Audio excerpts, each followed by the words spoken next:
మహాసునామీలో దక్కిన విజయంతో సంతోషంగా ఉన్న మహాయుతి కూటమి నుంచి తదుపరి సీఎం అభ్యర్థి ఎవరు? నిన్న ఫలితాలు వచ్చినప్పటి నుంచి దేశవ్యాప్తంగా చర్చలో ఉన్న ప్రశ్న ఇదే. ప్రస్తుతం కూటమి నుంచి ఏక్నాథ్ షిండే ముఖ్యమంత్రిగా ఉన్నారు. షిండేను అప్పట్లో సీఎంగా అంగీకరించే సమయంలో ఉన్న పరిస్థితులు వేరు, ఇప్పుడు వేరు. కూటమిలో 100కు పైగా సీట్లు సాధించిన బీజేపీ ముఖ్యమంత్రి పీఠాన్ని త్యాగం చేసే పరిస్థితులు కనిపించడం లేదు. గతంలో 2 సార్లు సీఎంగా చేసిన దేవేంద్ర ఫడ్నవీస్ మరోసారి ఆ కుర్చీలో కూర్చోబెడతారనే ఊహాగానాలు జోరందుకున్నాయి. కానీ బీజేపీ అధిష్టానం నుంచి ఎలాంటి లీక్లు, సంకేతాలు లేవు. మహారాష్ట్రంలో 26లోగా ప్రభుత్వం ఏర్పాటు చేయాలి అంటే ఎల్లుండే కొత్త ప్రభుత్వం కొలువుదీరాలి. ప్రమాణ స్వీకారాలు పూర్తి కావాలి అంటే సీఎం అభ్యర్థి ఎవరో వెల్లడించడానికి పెద్దగా సమయం లేదు. కొన్ని గంటల్లోనే తేల్చేయాలి. అయితే ఆ నిర్ణయం ఏంటన్నదే ఆసక్తికరంగా మారింది. కూటమి విజయం తర్వాత ముంబైలో 3 పార్టీల నేతలు మంతనాలు, మంత్రాంగాలు జోరుగా సాగుతున్నాయి. బీజేపీ షిండే నేతృత్వంలోని శివసేన, అజిత్ పవార్ సారథ్యంలోని ఎన్సీపీ నేతలు ఎవరికి వారుగా కలిసికట్టుగా సీఎం పదవి, కొత్త ప్రభుత్వ ఏర్పాటుపై చర్చలు జరుపుతున్నారు. బీజేపీ నుంచి ఢిల్లీ పరిశీలకులు కూడా ముంబై చేరుకున్నారు. గతంలో మధ్యప్రదేశ్ అసెంబ్లీ ఎన్నికల్లో గెలిచాక శివరాజ్ సింగ్ చౌహాన్ ను కాదని మోహన్ యాదవ్ కు బాధ్యతలను అప్పగించింది.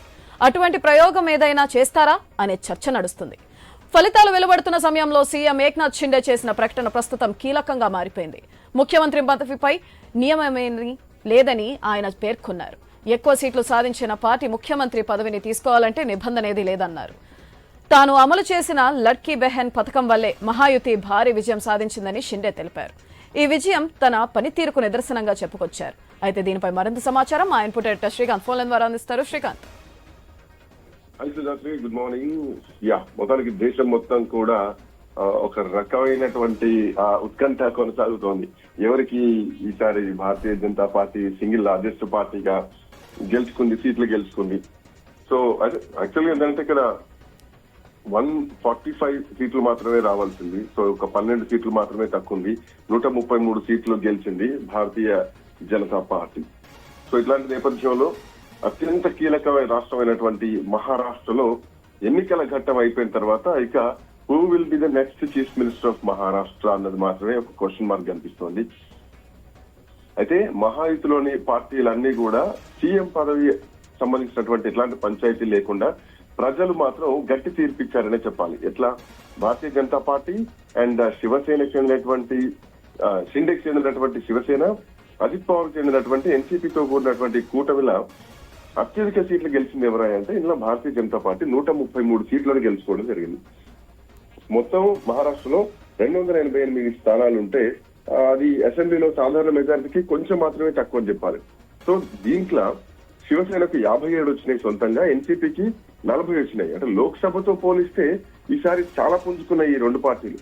గతంలో లోక్సభ ఎన్నికల్లో ఉద్ధవ్ ఠాక్రే శివసేనకు అధిక సీట్లు వచ్చాయి, శరద్ పవార్ ఎన్సీపీకి అధిక సీట్లు వచ్చాయి. బట్ ఇప్పుడు మాత్రం కొంచెం డిఫరెంట్ గా వచ్చింది. శివసేనకు 57 సీట్లు వచ్చినాయి అసెంబ్లీలో, ఇటు ఎన్సీపీకి 40 సీట్లు వచ్చినాయి. సో దీంట్లో భారతీయ జనతా పార్టీ విషయం చూసుకుంటే కనుక 80% స్ట్రైక్ రేట్ తోటి ఎక్కువ స్థానాలు సాధించిందని చెప్పాలి. సో దీంట్లో క్లియర్ గా చెప్పొచ్చు సీఎం ఎవరు అన్నది ప్రజలే ఒక నిర్ణయం ఇచ్చేసారు, ఒక తీర్పు ఇచ్చేశారు. Of course Bharatiya Janata party నుంచి దేవేంద్ర ఫడ్నవీస్ చీఫ్ మినిస్టర్ అవుతారు.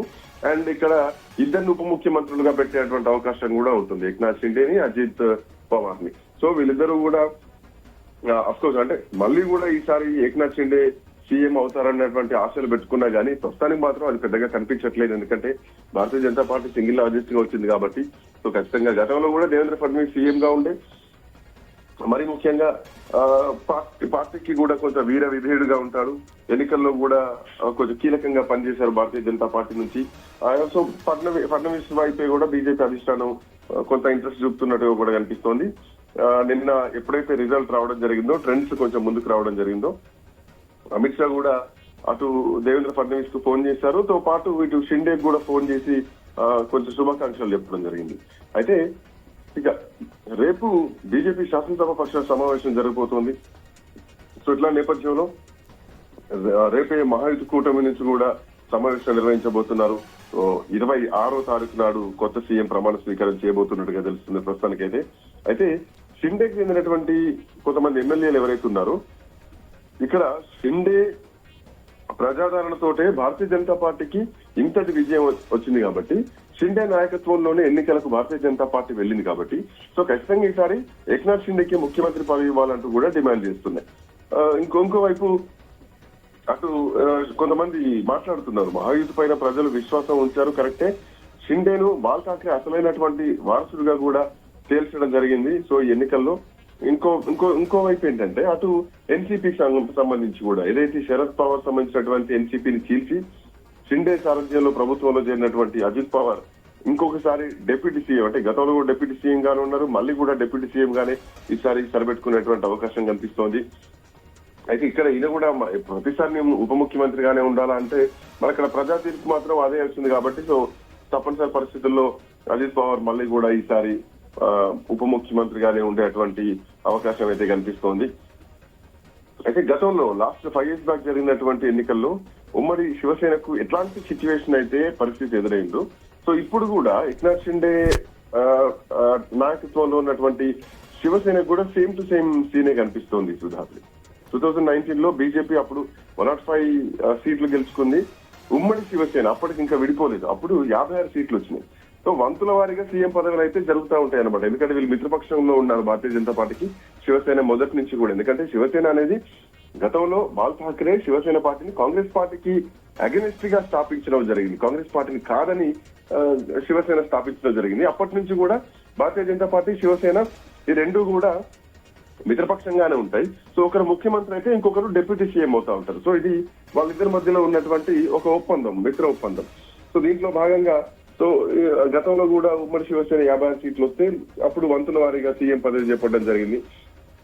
ఆ తర్వాత ఉన్నటువంటి పరిస్థితుల్లో ఉద్ధవ్ ఠాక్రే కాంగ్రెస్ తోటి పోవడం జరిగింది. కాంగ్రెస్ తో పోయిన తర్వాత ప్రభుత్వాన్ని షిండే కూల్చడం జరిగింది. ఆ తర్వాత బీజేపీతో కలిసి ప్రభుత్వాన్ని ఏర్పాటు చేశారు. ఆ తర్వాత ఎన్సీపీ కూడా చీలిపోయి అజిత్ పవార్ సపరేట్ గా మళ్ళీ రావడం జరిగింది. ఆయన కూడా ప్రభుత్వంలో చేరడం జరిగింది. సో ఇట్లా ప్రస్తుతానికి ఉన్నటువంటి సిచ్యువేషన్ చూస్తే ఇన్ని రాజకీయ పరిణామాల మధ్య ఒకవేళ సీఎం పదవి కాకుండా ఉంటే ఏక్నాథ్ షిండే సపోర్ట్ ఇస్తారంటే అఫ్ కోర్స్ ఖచ్చితంగా ఇస్తారని చెప్పాలి. ఎందుకంటే వాళ్ళిద్దరి మధ్యలో గతంలో కూడా కొన్ని ఒప్పందాలు ఉన్నాయి. సో ఆ ధర్మం ప్రకారమే ప్రస్తుతానికి వెళ్తారేమో అన్నటువంటి పరిస్థితులు అయితే కనిపిస్తున్నాయి. భారతీయ జనతా పార్టీ కూడా చాలా క్లియర్ గా ఉంది. 133 స్థానాలు ఉన్నాయి, ఇండిపెండెంట్లు కూడా 20 మంది గెలిచారు కాబట్టి సో ఒకవేళ వాళ్ళు వచ్చినా గానీ ఏకపక్షంగా ప్రభుత్వాన్ని ఏర్పాటు చేయడానికి కరెక్ట్ మ్యాండేట్ ఉంటా ఉంటుంది. బట్ అంటే ఇప్పుడు రాజకీయంగా అంటే ఒక ధర్మబద్ధంగానే పోతారన్నట్టు మాత్రం ఆ అంశం మాత్రం స్పష్టంగా కనిపిస్తోంది. సో ఖచ్చితంగా ఒకవేళ డిప్యూటీ సీఎం గా షిండే ఉంటే ఎట్లాంటి పరిణామాలు ఉంటాయి, మళ్ళీ ఇక్కడ కూడా రాజకీయంగా చాలా అంశాలు తెరపైకి వస్తాయి. షిండేని వాడుకొని షిండేని మోసం చేశారు, షిండేని బలుపశువు చేశారు. షిండే అంటే శివసేనని చీల్చుకొని వచ్చుడే తప్పైంది, షిండేకి భారతీయ జనతా పార్టీ పంగనామాలు పెట్టాయని చెప్పేసి కూడా జాతీయ స్థాయిలో చర్చలు కూడా తీసుకొచ్చేటువంటి అవకాశాలు లేకపోలేదు. సో ఈ అంశాల పరంగా చూస్తే కనుక మరి షిండేకి ఇస్తారా లేదంటే దేవేంద్ర ఫడ్నవీస్ నే ముఖ్యమంత్రి చేస్తారా అన్నది మాత్రమే చూడాలి. బట్ ఇప్పటి వరకు మనకున్నటువంటి సమాచారం ప్రకారం దేవేంద్ర ఫడ్నవీస్ ని ముఖ్యమంత్రిగా చేసి, ఎందుకంటే ఆయన కూడా గతంలో తన సీట్ ను త్యాగం చేయడం జరిగింది. ముఖ్యమంత్రిగా ఉండి ఆయన తర్వాత ఉప ముఖ్యమంత్రిగా వెళ్ళిపోయారు. ఆ తర్వాత షిండే ముఖ్యమంత్రిగా రావడం జరిగింది. సో ఎన్ని పరిణామాలు ఉన్నాయి. So understanding is the matter. So ఎట్లా ఉండబోతోంది, భారతీయ జనతా పార్టీ ఏ నిర్ణయం తీసుకోబోతోందన్న ఉత్కంఠ మాత్రం కొనసాగుతోంది సుధాత్రి.